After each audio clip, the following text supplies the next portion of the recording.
Hello guys, welcome to my channel. मेरा नाम है निशांत। तो आज हम देखेंगे इंजीनियर मैकेनिक्स यूनिट 1 का पार्ट 2। और आज हम इसी यूनिट को ख़त्म करने वाले हैं। तो चलिए देखते हैं। सबसे पहला टॉपिक है इसमें ट्रांसमिसिबिलिटी ऑफ फोर्स, इसका प्रिंसिपल देखेंगे हम। तो सबसे पहले इसका स्टेटमेंट देखते हैं क्या है।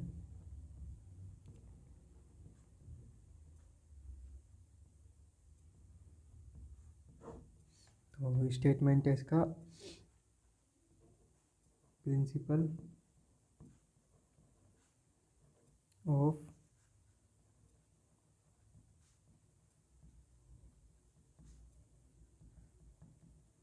transmissibility of force states that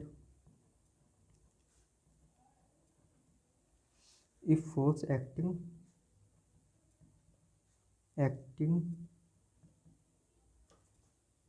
at a point on a rigid body is shifted to any other point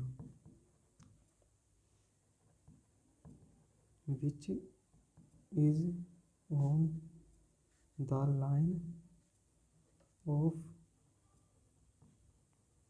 action of force, the external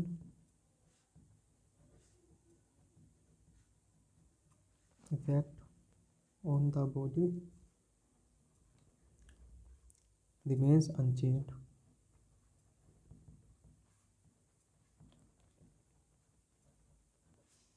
या सेम। तो ये प्रिंसिपल ऑफ ट्रांसमिसिबिलिटी क्या कहता है, सबसे पहले ये समझते हैं।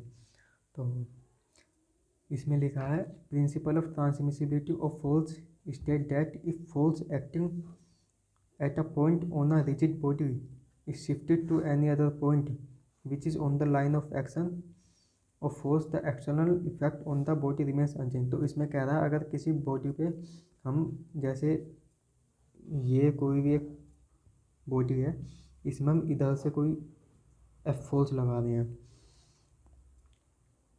तो अगर हम इस फोर्स को इसी फोर्स की लाइन ऑफ एक्शन में विद सेम डायरेक्शन अगर इसे शिफ्ट कर दें हम,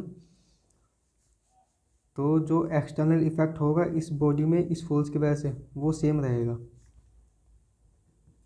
तो यहाँ जो एफ, मान लिया इसे F1 बोलते हैं, तो इसकी वैल्यू F के बराबर ही हो जाएगी।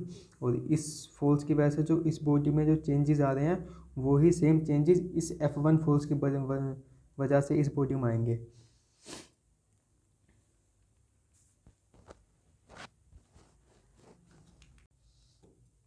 नेक्स्ट हम देखेंगे free body diagram. Free body diagram क्या होता है, तो सबसे पहले इसकी डेफिनेशन देखेंगे। डेफिनेशन क्या है,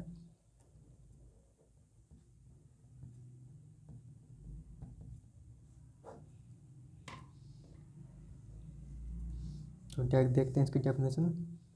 it is a systematic arrangement of forces, arrangement of system of forces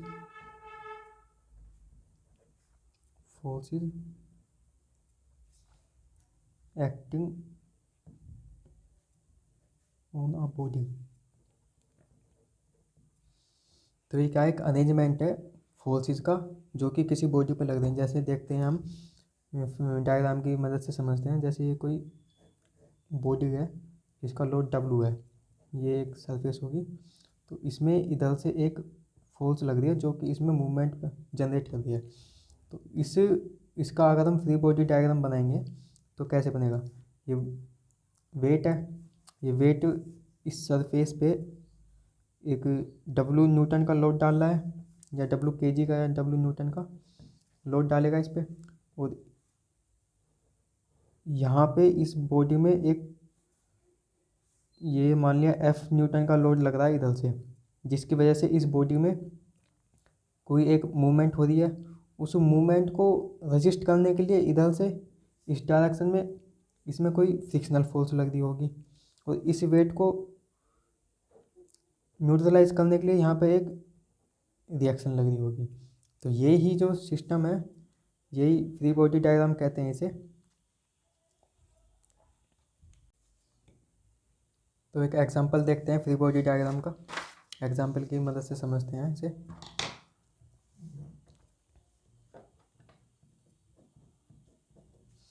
ये कोई सरफेस है,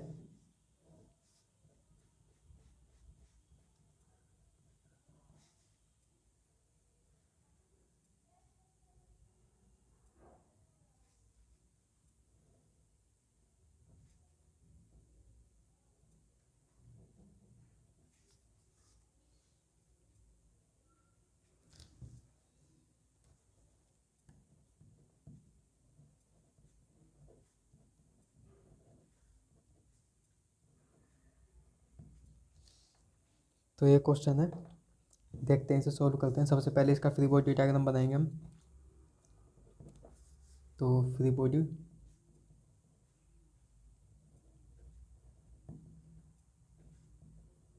तो कैसे बनाएंगे फ्री बॉडी डायग्राम। इसमें दिया हुआ है जो बॉल का वेट है, ये वो बॉल है, इसका वेट 20 न्यूटन है। तो ये नीचे की तरफ इधर एक्ट कर रहा होगा, तो 20 न्यूटन का लोड नीचे की तरफ लगा देंगे। इस लोड की वजह से इसमें ऊपर की तरफ एक रिएक्शन जनरेट हो रही होगी, जिसे हम एन से डिनोट करेंगे। और ऐसे ही इसमें इधर की डायरेक्शन में एक 10 न्यूटन का लोड लग रहा है और इधर ये फिक्स बॉल है, तो ये इस 10 न्यूटन को रेजिस्ट करेगी बॉल। तो यहाँ पे एक और हॉरिजॉन्टल रिएक्शन डेवलप होगी, जिसे हम एच से डिनोट कर देते हैं। तो अभी इसे सोल्व करते हैं। अब इस तरह के सवाल को हम सोल्व करने के लिए हम 3 तरह की इक्वेशन लेते हैं, जिसमें से पहला है summation F x equal 0, summation F y equal 0 और समीशन एम इक्वल 0। तो समीशन एफ एक्स क्या है, समीशन ऑफ हॉरिजॉन्टल फोर्स, यानी जितनी भी समीशन हॉरिजॉन्टल फोर्स लग रही है उनका सम करेंगे, उसे 0 के इक्वल रखेंगे। तो इन्हें इक्विलिब्रियम इक्वेशंस बोलते हैं ना।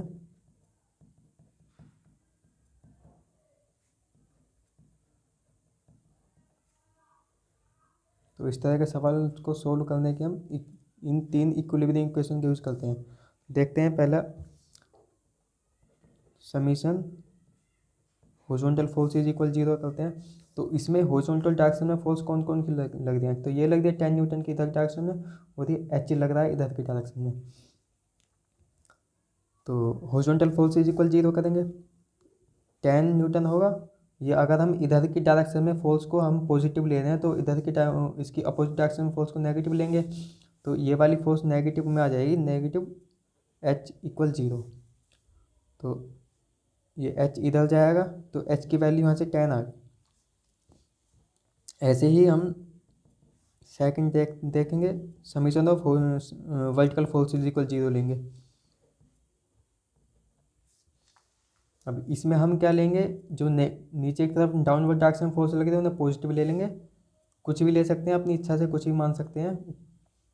मैं इन्हें यहाँ पे इस तरीके से ले रहा हूँ, जो अपवर्ड डायरेक्शन में उसे नेगेटिव और जो डाउनवर्ड डायरेक्शन में उसे पॉजिटिव। ऐसे भी कर सकते हैं, हम अपवर्ड डायरेक्शन में पॉजिटिव ले सकते हैं, डाउनवर्ड डायरेक्शन में नेगेटिव ले सकते हैं। सिमिलरली इन्हें भी इंटरचेंज कर सकते हैं, आंसर सेम आएगा। तो देखते हैं क्या आता है। तो 20 न्यूटन का लोड हमने पॉजिटिव लिया है और जो n न्यूटन है वो हमने नेगेटिव लिया, इन्हें 0 करेंगे तो सिमिलरली n की वैल्यू 20 हो जाएगी। अब क्योंकि इसमें मूवमेंट का कोई वो है नहीं, ना ही मूवमेंट हमने सीखा है, तो ये इन ऊपर वाली 2 इक्वेशन से ही ये सोल्व हो जाएगा। तो इसमें h की वैल्यू कितनी आ गई, 10 न्यूटन और n की वैल्यू आ गई 20 न्यूटन। तो इस तरह से हम फ्री बॉडी डायग्राम का यूज़ करके क्वेश्चंस को सोल्व करते हैं।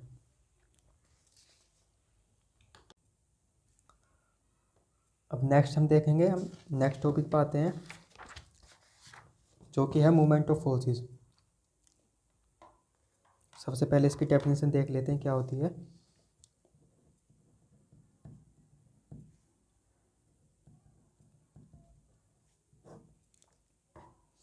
तो इसकी डेफिनेशन होती है the product of holes and the perpendicular distance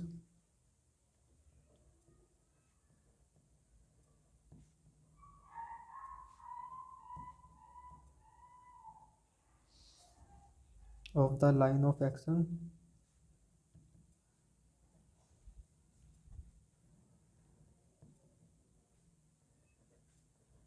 falls from a point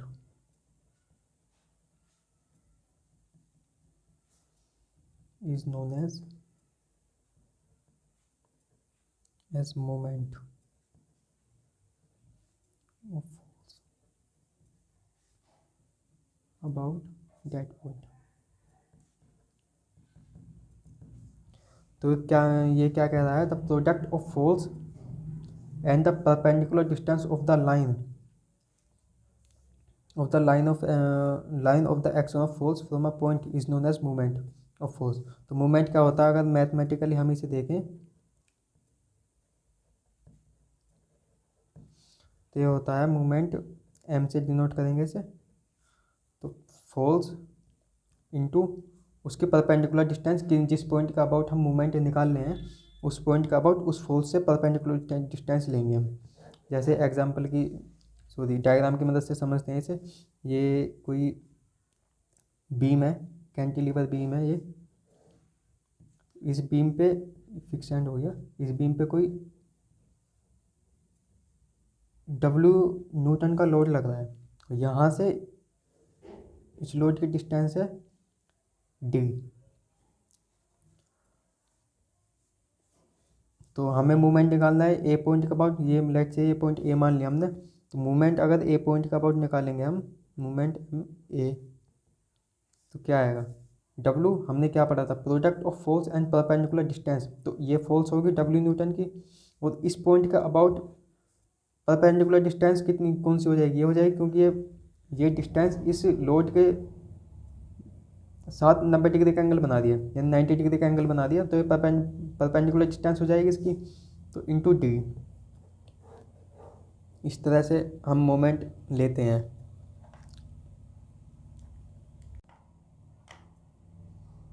और मोमेंट की वैल्यू, ये यहाँ पे W न्यूटन लोड था, यहाँ पे इसकी SI यूनिट मीटर में होती है, ठीक है, मोमेंट कितना हो जाएगा, न्यूटन मीटर, तो ये इसकी SI यूनिट होती है।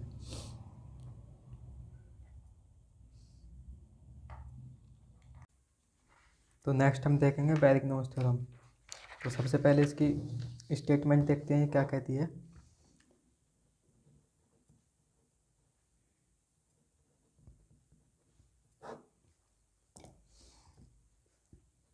It states that the moment of force acting on a point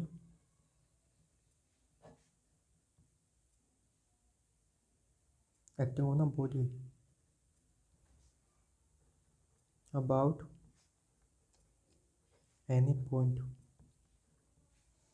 is equal to the moment of its components about that point।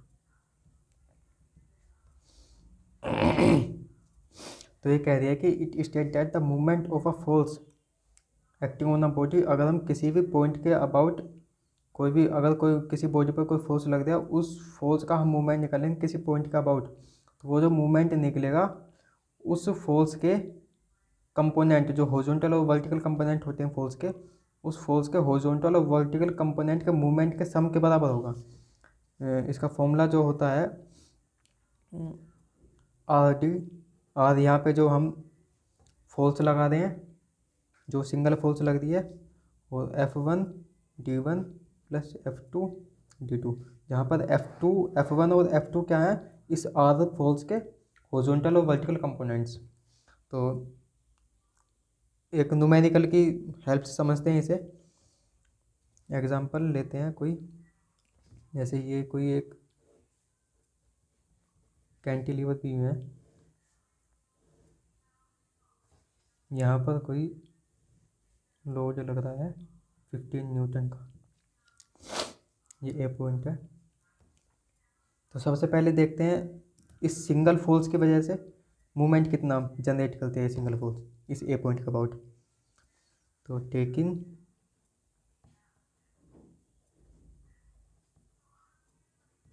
About, ये ए के अबाउट मूवमेंट लेंगे एम ए, तो M A निकल के कितना आएगा, ये फोर्स, अब ये परपेंडिकुलर डिस्टेंस तो बना नहीं रही इस डिस्टेंस के साथ, तो यहाँ पे ये फोर्स को अगर हम इसे आगे तब इस तरह से एक्सटेंड करेंगे तो ये जो डी डिस्टेंस है ये यहाँ पे इस फोर्स के साथ, ये लोड इस डिस्टेंस के साथ 90 डिग्री का एंगल बना दिया। तो ये डी डैश इस डी डिस्टेंस का एक साइन कंपोनेंट है। तो डी डैश की वैल्यू कितनी हो जाएगी, यहाँ डी डैश कितना हो जाएगा, डी साइन थीटा। ये थीटा क्या है, जो थीटा ये फोर्स हॉरिजॉन्टल के साथ बना दे वो ही सेम थीटा ये इसके साथ बनाएगा। तो यहाँ थीटा की वैल्यू निकल गई, थीटा की वैल्यू भी मान लेते हैं 60 डिग्री है, तो यहाँ ये 60 डिग्री हो जाएगा। तो डी डैश की वैल्यू कितनी निकल जाएगी, डी 60 डिग्री। यहाँ पर अगर डी की वैल्यू भी हम 1 मीटर मान लेते हैं तो डी डैश की वैल्यू कितनी हो जाएगी, साइन 60,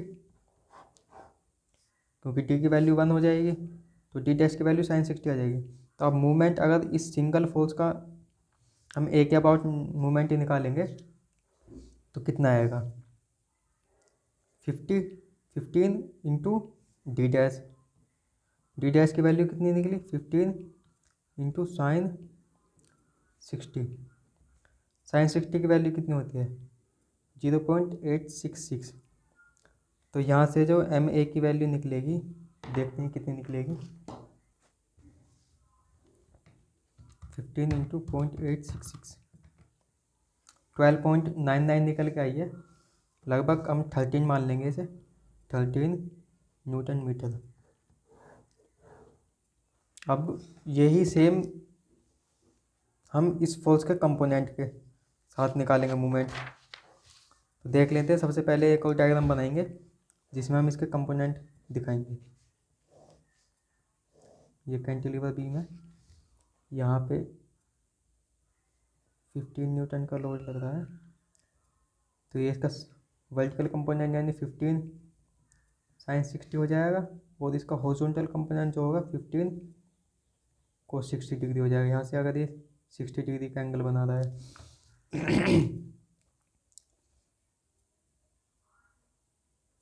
तो इसका अब अगेन एक हम अबाउट मूवमेंट लेंगे, टेकिंग मूवमेंट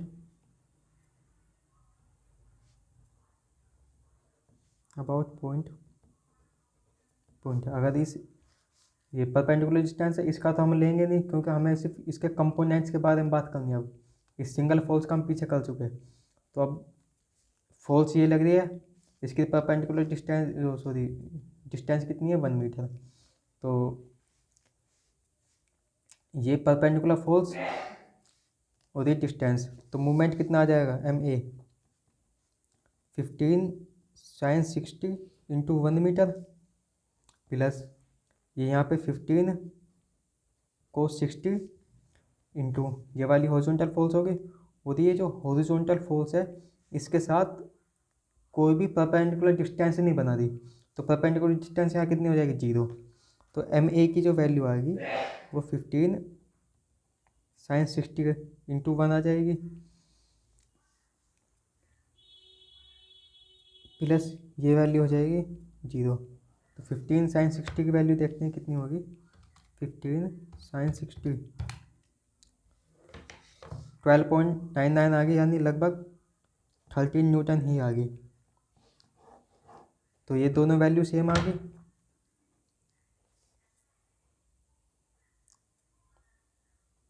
यही हमने यहाँ देखा था कि जो सिंगल फोल्स होगी उसका मूवमेंट और उसके जो कंपोनेंट्स होंगे हॉरिजॉन्टल और वर्टिकल कंपोनेंट्स होंगे उनका मूवमेंट का सम बराबर आएगा। तो यहाँ पे हमने सिंगल फोल्स का मूवमेंट लिया, वो 13 न्यूटन आया, और इसके जो हॉरिजॉन्टल और वर्टिकल कंपोनेंट निकले हैं उनका हमने मूवमेंट लिया, तो वो भी 13 न्यूटन ही आया। तो यहाँ से ये प्रूफ हो गया वेरिग्नॉस थ्योरम। तो अब अपने नेक्स्ट टॉपिक की तरफ चलते हैं जो है लामी थ्योरम। तो अगेन सबसे पहले इसके स्टेटमेंट देखेंगे हम, क्या है इसका statement.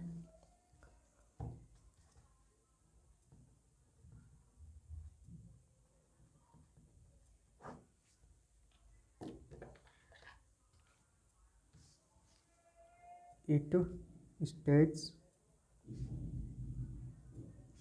that if three forces acting at a point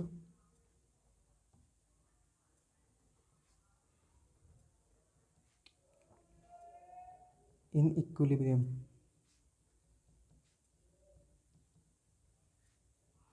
then each force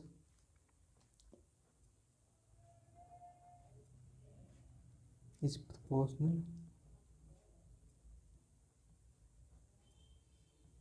to the sine of the angle between the other two forces। तो देखते हैं क्या कहता है। It state that if three concurrent forces if three concurrent forces act at a point in equilibrium then each force is proportional to the sine of angle between the other two faces। तो इसे diagram की मदद से समझते हैं। मानते हैं यहाँ पे कोई तीन फोर्सेज लग रही हैं, ये तीन फोर्सेज तीन कॉन्करेंट फोर्सेज के लिए एप्लीकेबल है। अगर उससे ज़्यादा या उससे कम फोर्स होंगी, तीन से ज़्यादा या तीन से कम फोर्स होंगी तो उनके लिए एप्लीकेबल नहीं है। और फोर्सेज कॉन्करेंट होनी चाहिए, यानी एक पॉइंट पे जाके मीट करनी चाहिए। जैसे ये फोर्स है यहाँ पर, ये इस तरह से, ये यहाँ पे पी फोर्स है, ये क्यू फोर्स है, ये आर फोर्स है। तो यहाँ से ये अल्फा एंगल बना रहा है, गामा और बीटा।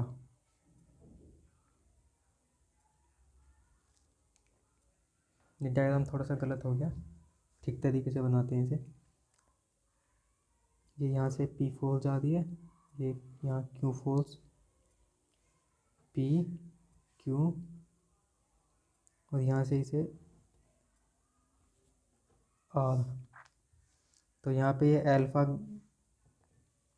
एंगल बना रहा है, यहाँ पे बीटा, और यहाँ पे ये बना रहा है गामा एंगल। तो इस थ्योरम के हिसाब से देखते हैं क्या क्या कहना चाह रहा है ये। तो three forces acting at a point in equilibrium then each forces is proportional to the sine of angle between the other two force. यानी जो ये जो फोर्स है, ईच फोर्सेस जो हैं वो प्रोपोर्शनल होंगे अदर टू फोर्सेस के बीच का जो एंगल है उसके प्रोपोर्शनल होंगे। जैसे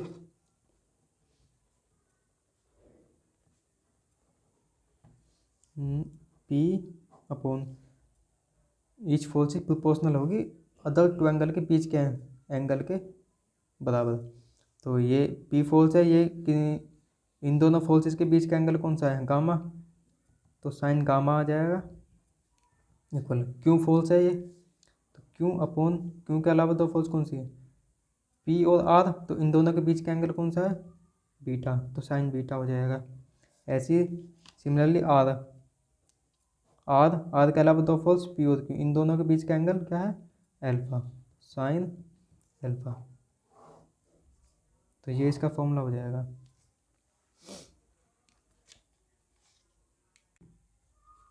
तो चलते हैं हम अपने नेक्स्ट टॉपिक की तरफ जो कि है फ्रिक्शन एंड इट्स टाइप। तो देखते हैं सबसे पहले फ्रिक्शन क्या होता है।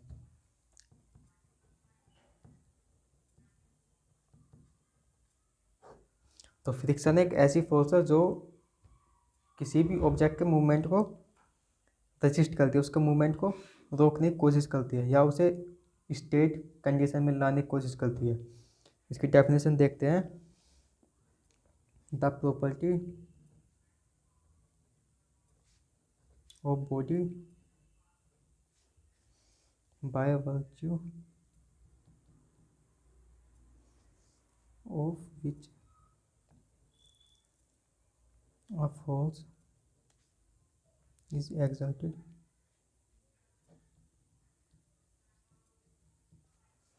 by a stationary body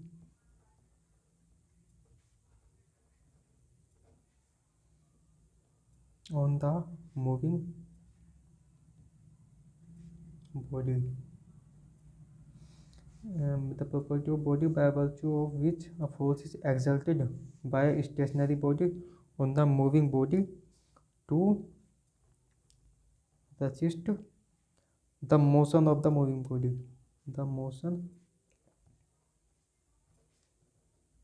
moving, तो क्या कहना चाह रहा है ये?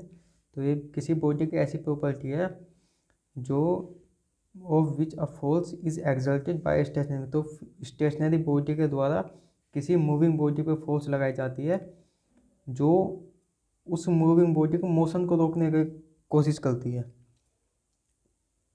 तो उसे ही हम फ्रिक्शन बोलते हैं। Is called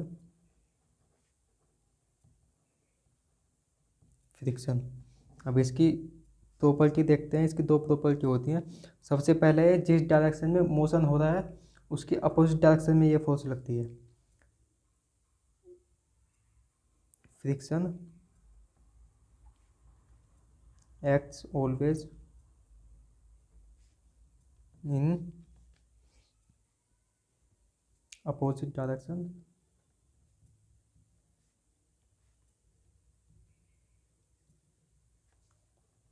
to the motion of body. तो सबसे पहले अपोजिट डायरेक्शन में लगती है। सेकंड पॉइंट क्या है, ये हमेशा सरफेस के पैरेलल होगी। इट ऑलवेज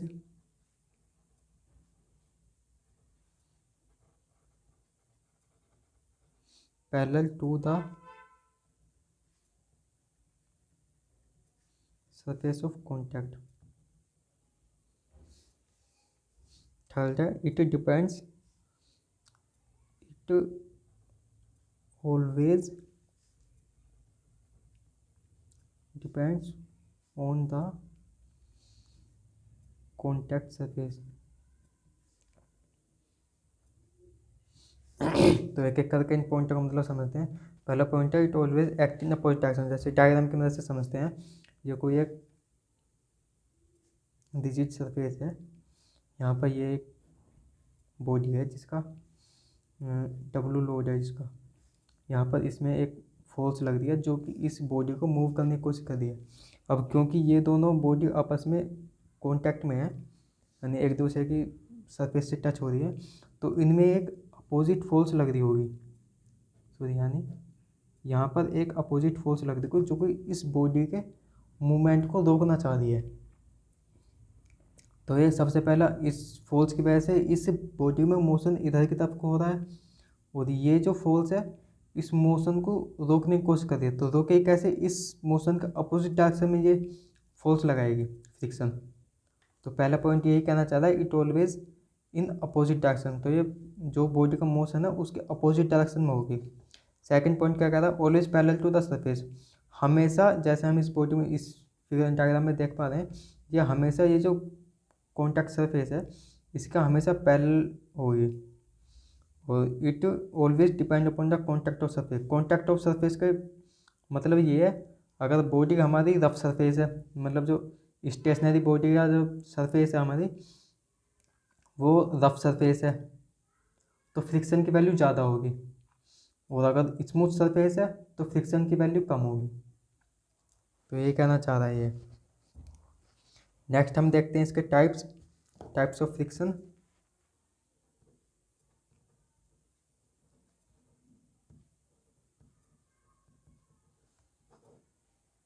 तो सबसे पहला है इसका static friction.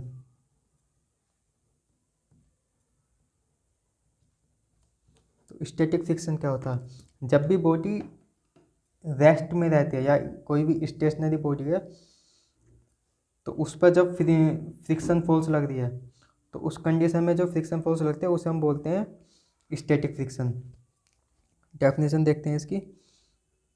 If two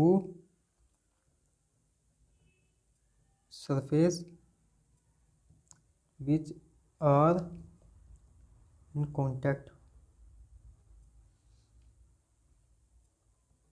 are at rest,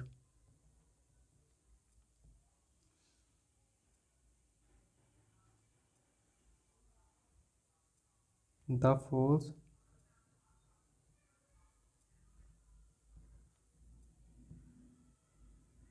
experienced by one surface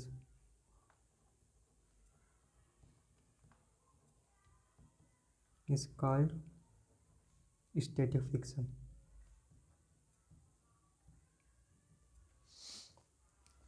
next क्या आता है हमारा, डायनेमिक फ्रिक्शन।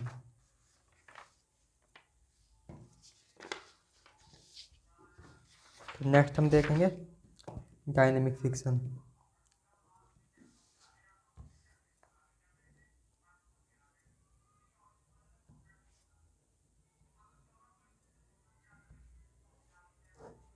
डायनेमिक फ्रिक्शन क्या होता है, तो डायनेमिक फ्रिक्शन वो होता है जब फ्रिक्शनल फोर्स किसी भी मूविंग बॉडी पे लगती है तो उस कंडीशन में हम उस फोर्स को डायनेमिक फ्रिक्शन बोलते हैं।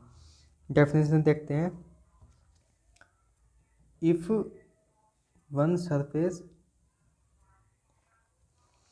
Start moving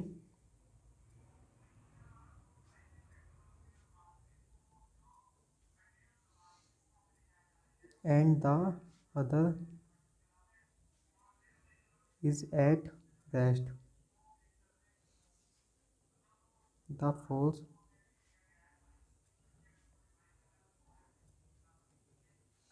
experienced by the moving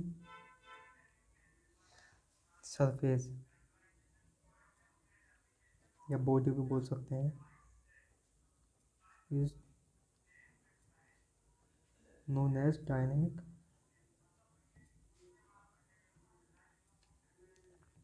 friction. तो किसी भी मूविंग करती हुई बॉडी में अगर फ्रिक्शनल फोर्स लग रही है तो उस कंडीशन में हम उस फ्रिक्शनल फोर्स को डायनेमिक फ्रिक्शन बोलेंगे। तो नेक्स्ट इसी का ही टाइप है हमारा वेट फ्रिक्शन।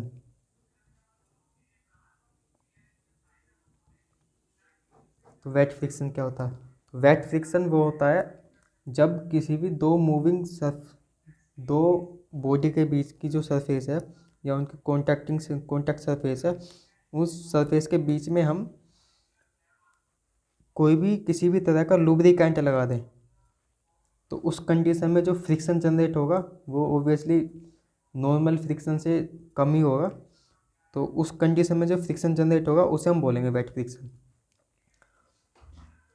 जैसे ये कोई सरफेस है, इसके ऊपर कोई बॉडी मूव कर रही है तो इन दोनों के कॉन्टैक्ट सरफेस के बीच में अगर मैं यहाँ कोई लुब्रिकेंट लगा देता हूँ तो ये क्या है,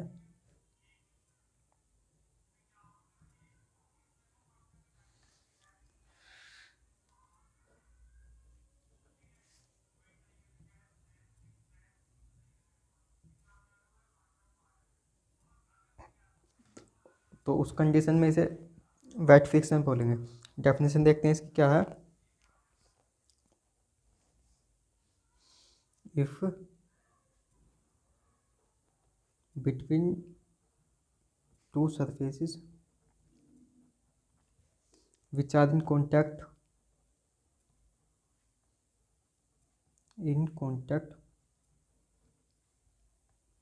or are at rest,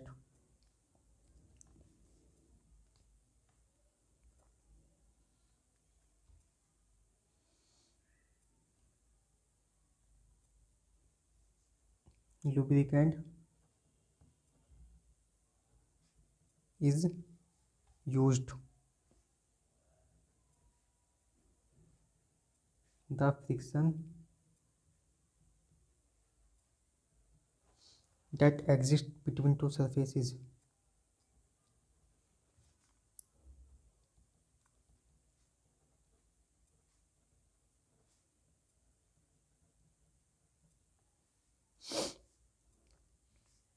is known as wet friction, known as wet friction। तो नेक्स्ट आता है हमारा ड्राई फ्रिक्शन।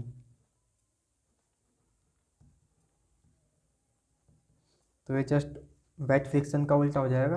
अगर हम दो कॉन्टैक्ट सर्फेसिस के बीच में लुब्रिकेंट नहीं लगाए थे, नहीं यूज़ करते, तो उस कंडीशन में वो ड्राई फ्रिक्शन बोलेंगे हम उसे।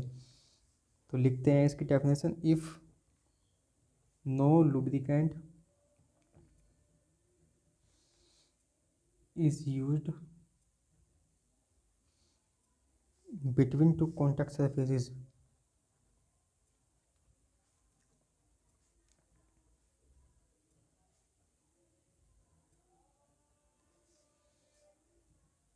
then the friction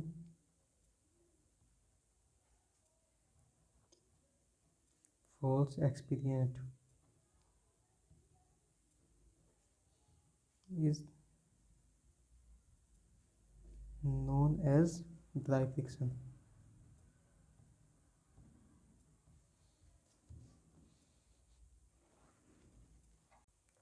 तो नेक्स्ट टॉपिक आता है लिमिटिंग फ्रिक्शन। तो देखते हैं लिमिटिंग फ्रिक्शन क्या होता है। सबसे पहले इसकी डेफिनेशन देखते हैं, the maximum amount of friction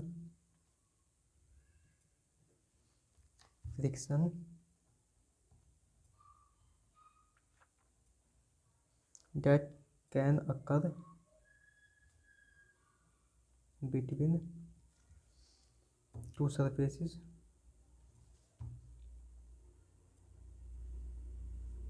that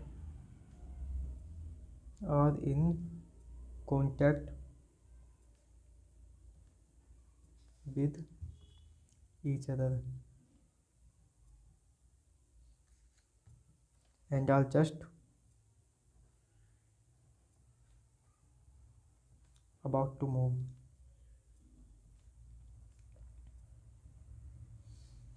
तो ये क्या कहना चाह रहा है, the maximum amount of friction that can occur between two surfaces that are in contact with each other and are just about to move. तो लिमिटिंग फ्रिक्शन क्या होता है, जब भी कोई बॉडी स्टैटिक कंडीशन में होती है या स्टेशनरी कंडीशन में होती है, तो उस पर हम कोई फोर्स लगा दें, उसे आगे की तरफ मूव कराने की कोशिश कर रहे हैं, तो उसमें कोई एक अब उसके अपोजिट डायरेक्शन में फ्रिक्शनल फोर्स जनरेट होती है। तो वो मैक्सिमम फोर्स हम कितनी लगाएंगे, मैक्सिमम फ्रिक्शनल फोर्स कितनी जनरेट होगी जब कोई भी बॉडी बिल्कुल मूव करने वाली हो, मूव करी ना हो लेकिन बिल्कुल करने वाली हो मूव, तो उस कंडीशन में उसमें कितना फ्रिक्शन आ रहा है, तो उस फ्रिक्शन को हम बोलेंगे लिमिटिंग फ्रिक्शन। तो नेक्स्ट हम देखेंगे लॉज ऑफ फ्रिक्शन।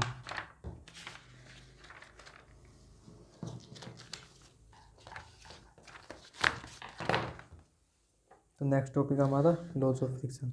तो लॉज ऑफ फ्रिक्शन में हम कुछ लॉज पढ़ेंगे फ्रिक्शन के। तो पहला है ये हम पहले पढ़ भी चुके हैं। तो फ्रिक्शनल फोर्स होगी वो हमेशा ऑब्जेक्ट के मूवमेंट का अपोजिट डायरेक्शन में लगेगी। Frictional force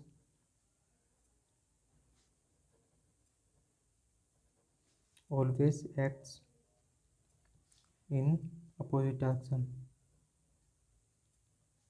direction of the movement of body। तो इसमें क्या करना चाहिए, जो फ्रिक्शनल फोर्स होगी वो हमेशा बॉडी का मूवमेंट के अपोजिट डायरेक्शन में लगेगी।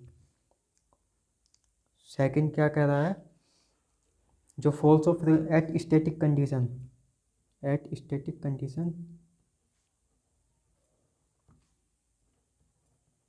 तो जब भी बॉडी हमारी स्टैटिक कंडीशन में होगी यानी मूव ना कर रही हो, तो उस कंडीशन में क्या होगा, frictional force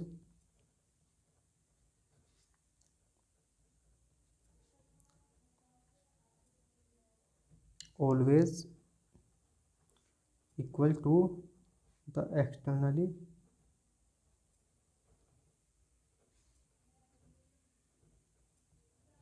applied force.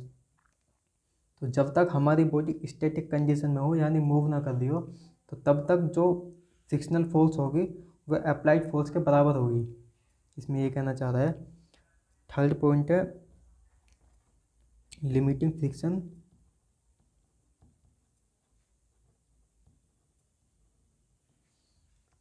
Force does not depend upon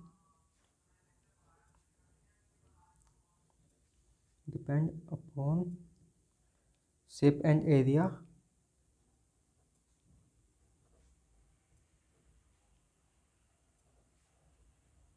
surface in contact।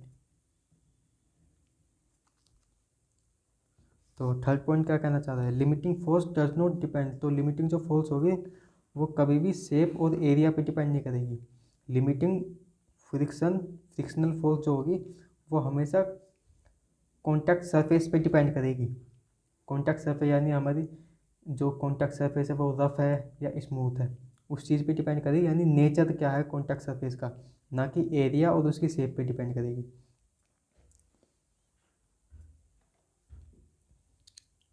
Fourth point क्या है, the ratio between limiting friction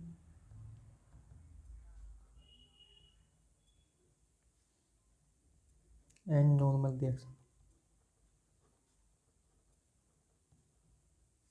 is slightly less when two surfaces are in motion।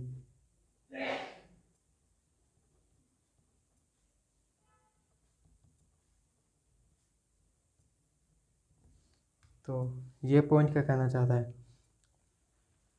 तो पॉइंट कहना चाहता है रेशियो ऑफ लिमिटिंग फ्रिक्शन। तो सबसे पहले हम देखते हैं रेशियो ऑफ लिमिटिंग फ्रिक्शन।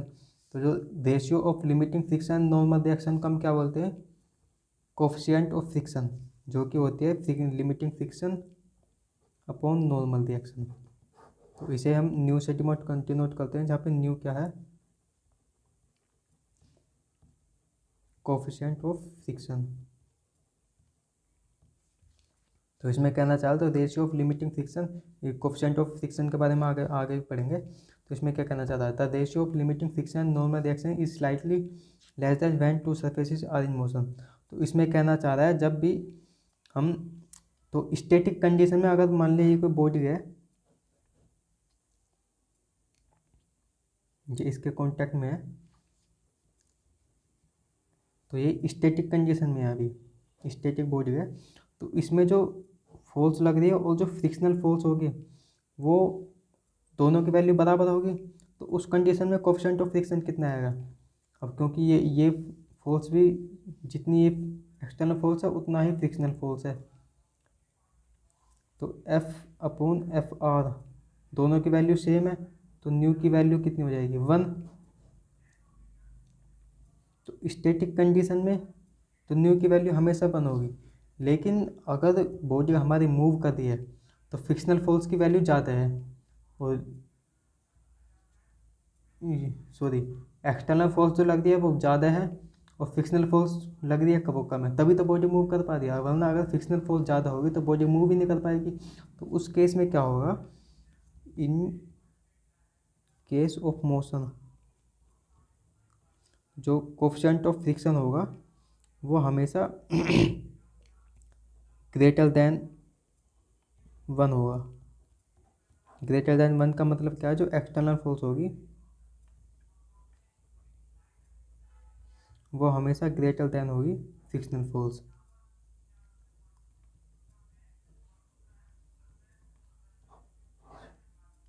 तो एक्सटर्नल फोर्स अगर एक्सटर्नल फोर्स अगर फ्रिक्शनल फोर्स से ज़्यादा है तभी मूवमेंट पॉसिबल है बॉडी का, वरना बॉडी का मूवमेंट पॉसिबल नहीं है।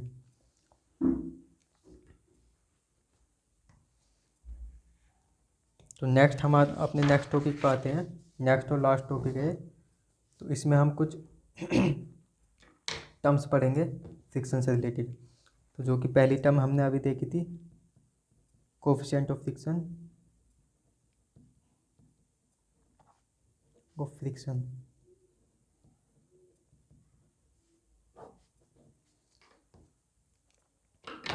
तो सबसे पहले इसकी डेफिनेशन देखते हैं। It is defined as the ratio of limiting friction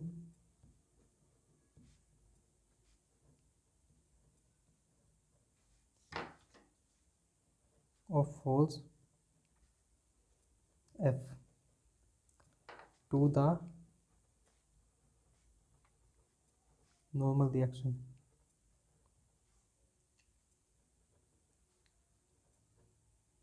between two bodies.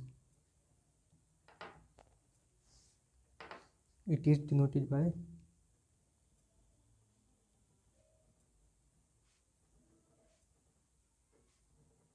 New. तो कोफिशिएंट ऑफ फ्रिक्शन क्या है? कोफिशिएंट ऑफ फ्रिक्शन क्या है? रेशियो है लिमिटिंग फ्रिक्शनल फोर्स का और नॉर्मल रिएक्शन का। जैसे ये कोई भी एक बॉडी है, इसका कोई वेट W न्यूटन का वेट है इसका, यहाँ पर इसमें कोई F फोर्स लग रही है, तो इस वेट को कंपेंसेट करने के लिए यहाँ पर एक कोई रिएक्शन जनरेट हो रही है जो कि इस लोड को इक्विलिब्रियम कंडीशन में रखी हुई है। तो जो न्यू न्यू है वो किसका रेशियो है? फ्रिक्शनल फोर्स और एन, यानी नॉर्मल रिएक्शन। जहाँ पर न्यू क्या है? कोफिशिएंट ऑफ फ्रिक्शन,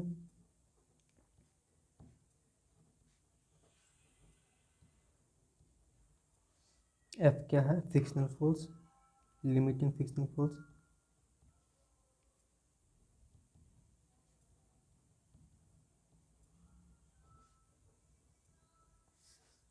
और एन क्या है? Normal reaction.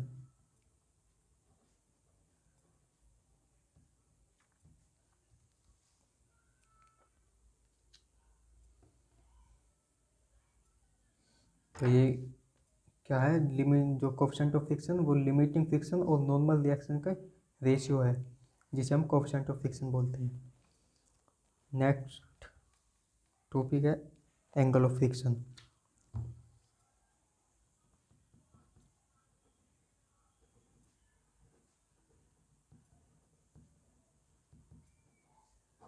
Angle of friction क्या होता है?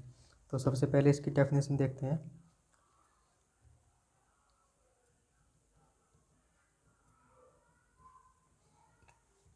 It is defined as the angle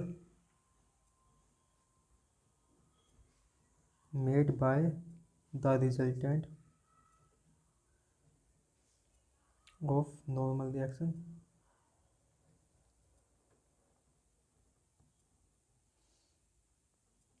or and limiting frictional force,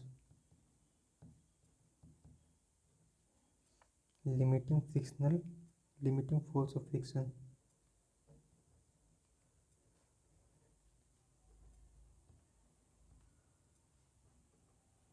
F with the normal reaction।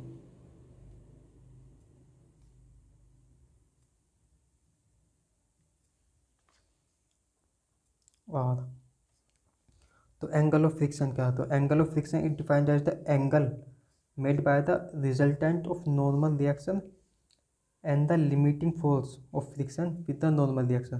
तो इसमें क्या कहना चाह रहा है? मान लिया ये कोई बॉडी है, इस पे यहाँ पे कोई एक एक्सटर्नल फोर्स लग रहा है, और यहाँ पर एक न्यूट्रल रिएक्शन आ रही है जिसे हम एन से डिनोट करते हैं। तो इन दोनों के फोर्स का कोई रिजल्टेंट होगा। मान लिया ये कोई आर रिजल्टेंट है, तो ये एंगल ऑफ फ्रिक्शन क्या है, जो रिजल्ट इन दोनों फोर्स के रिजल्टेंट और नॉर्मल रिएक्शन के बीच का जो एंगल है उसे हम अल्फा डिनोट करें। तो ये जो एंगल है इसे ही हम एंगल ऑफ फ्रिक्शन बोलते हैं। ये इसे हम किस चीज़ से डिनोट करते हैं, अल्फा से डिनोट कर सकते हैं या फाई से। जनरली हम इसे फाई से डिनोट करते हैं, डिनोटेड बाय फाई। तो इसका जो फॉर्मूला होगा वो क्या होगा, tan phi equal frictional force upon normal reaction. अब जो फ्रिक्शनल फोर्स होता है यहाँ हमने देखा है mu equal F upon N है, तो यहाँ से अगर एफ की वैल्यू निकालें हम, एफ इक्वल न्यू एन आ जाएगा। तो इस कंडीशन में हमने ये सॉरी यहाँ भी एन आएगा, तो tan फाई कितना हो जाएगा, एफ की वैल्यू कितनी है, F equal mu N upon N, तो एन से एन कैंसिल हो जाएगा, तो tan फाई कितना आ जाएगा, न्यू। यानी जो एंगल ऑफ फ्रिक्शन है वो कोफिशिएंट ऑफ फ्रिक्शन के बराबर होता है।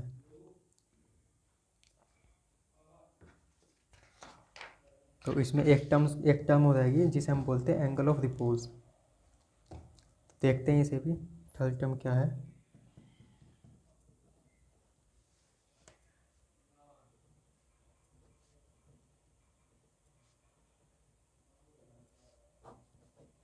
तो सबसे पहले इसकी भी डेफिनेशन देख लेते हैं क्या है। It is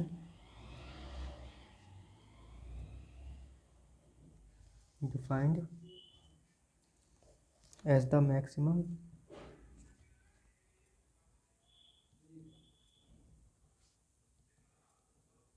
inclination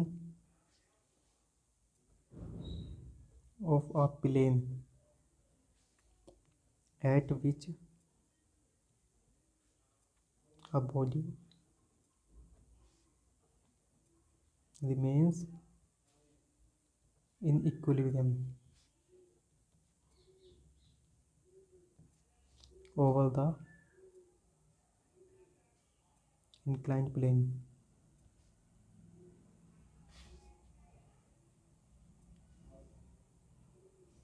by the assistance of friction only।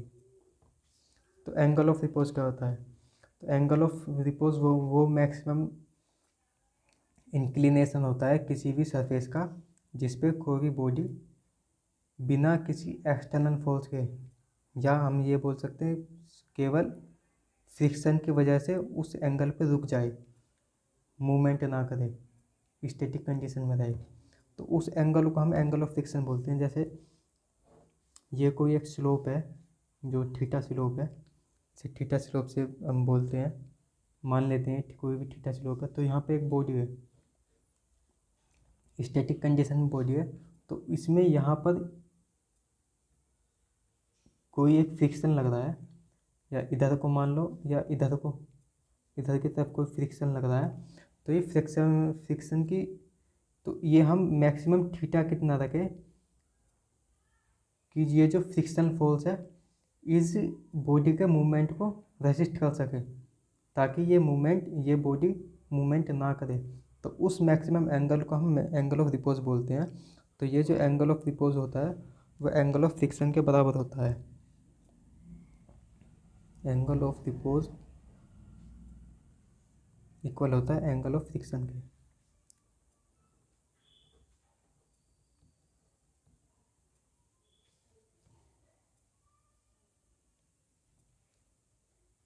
तो इसी के साथ हमारी यूनिट 1 ख़त्म हो चुकी है, थ्योरी पोर्शन मैक्सिमम ख़त्म हो चुका है। तो इसी के साथ हम आज की क्लास यहीं बंद करते हैं, और इसकी मैं यूनिट 1 की पार्ट 1 और पार्ट 2 की PDF अपलोड कर दूँगा। अगर किसी को चाहिए तो ले सकता है, डिस्क्रिप्शन में लिंक मेंशन कर दूँगा। तो इसी के साथ हम बंद करते हैं। वीडियो अच्छी लगी हो तो वीडियो को लाइक करना, चैनल को सब्सक्राइब करना और दोस्तों के साथ शेयर ज़रूर करना। थैंक्स।